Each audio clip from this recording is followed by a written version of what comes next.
દાદરા ખાતે પરણાવેલી દીકરી આપઘાત ન કર્યું હોય અને તેની સાસરિયાઓ દ્વારા હત્યા અથવા તો માનસિક ટોર્ચર કરી આપઘાત કરવા મજબૂર કરાયા હોવાના આક્ષેપ સાથે પોલીસ કમિશનરને આવેદનપત્ર આપી રજૂઆત કરાઈ હતી।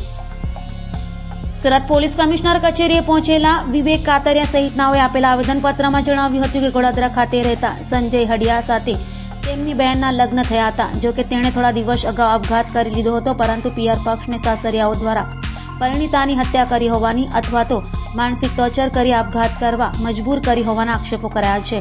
જ્યારે ગોડાદરા પોલીસ પણ તેઓની વાત સાંભળવા માંગતી ન હોય, જેને લઈ ન્યાયની માંગ સાથે પરિવારજનો પોલીસ કમિશનર કચેરીએ પહોંચ્યા હતા। સાંભળો શું કહી રહ્યા છે આપઘાત કરનાર પરિણીતાના પ્રિયજનો। હું અમારી દીકરીની ભાભી છું। મારું નામ તેજલ કાતરિયા છે, બરાબર। અમારી જે દીકરી હતી એમને લગ્નને 4 વર્ષ થયા હતા। બીજું એ કે એમને સંતાન નહોતું થતું, એ બાબતે એમને ટોર્ચરિંગ હતું, એ અમને ઘણી વખત એમને જણાવેલું હતું। આ દિવાળીએ બી અમને મળવા આવ્યા હતા ત્યારે બી એમને જણાવેલું હતું કે ભાઈ મારા સાસુ અમને એવું કહે છે કે ભાઈ સંતાન નથી થતું તો અમારે શું કરવાનું। એટલા માટે એમને જો હવે એવું કહે છે કે ભાઈ એમણે આપઘાત કરેલું છે, પણ એ આપઘાતની અમને છે ને શંકા લાગે છે કે એમને આપઘાત નથી કરેલું। એની માટેથી 3-4 વખત અમે અહીંયા આવ્યા છીએ કે ભાઈ અમે FIR લખાવો એમ, પણ એની માટેથી પોલીસ બી અમને સપોર્ટ નથી કરી રહી। એની માટે અમે આશા રાખીએ છીએ સરકાર પાસે કે અમને અમારી દીકરીને ન્યાય જોઈએ છે, બીજું કંઈ જ નહીં। હું બિપિન કાતરિયા, હું છોકરીના અંકલ છું। આ છોકરીના પિતાજી છે, આ છોકરીના ભાઈ છે। અમારી દીકરીએ એ લોકો એમ કીધું કે આપઘાત કરેલો છે।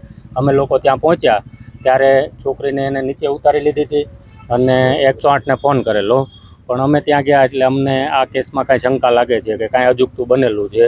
અમે પોલીસમાં FIR લખાવવા 3-4 વખત ગયા, પણ ગોડાદરા પોલીસ સ્ટેશનમાં અમારી FIR લખતા નથી, એટલે આજે અમે અહીંયા કમિશનર સાહેબને અરજી આપવા આવ્યા છીએ।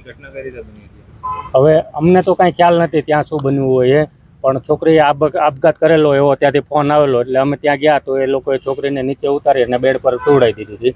પછી 108ને બોલાવી, પોલીસને બોલાવી અને પંચનામું કર્યું અને PM કર્યું, પણ PMનો રિપોર્ટ પણ અમને હજી પોલીસવાળાએ સુપ્રત નથી કર્યો અને અમારી FIR પણ નથી લેતા।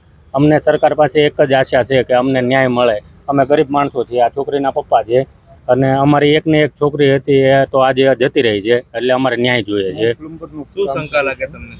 અમને ત્યાં સાસરીમાં કોઈ પણ એ લોકોએ પ્રેશર કર્યું છે, ટોર્ચર કર્યું છે। છોકરીને એક તો સંતાન નહોતા, એટલે સંતાન બાબતે વારા ઘડીએ છોકરીને ટોર્ચર કરતા। એના ભાભીને પણ કીધેલું, એના મમ્મીને પણ કીધેલું કે છોકરા નથી થતા એટલે એ લોકો ટોર્ચર કરે છે, અને એ બાબતમાં કાંઈ પણ એ લોકોએ પ્રેશર કર્યું હશે અને સુસાઇડ કર્યું હોય કે મર્ડર કર્યું હોય એ અમને કાંઈ જાણ નથી, અને પોલીસ આની નિષ્પક્ષ તપાસ કરી અને જે હોય તે અમને સાચો રિપોર્ટ સુપ્રત કરે।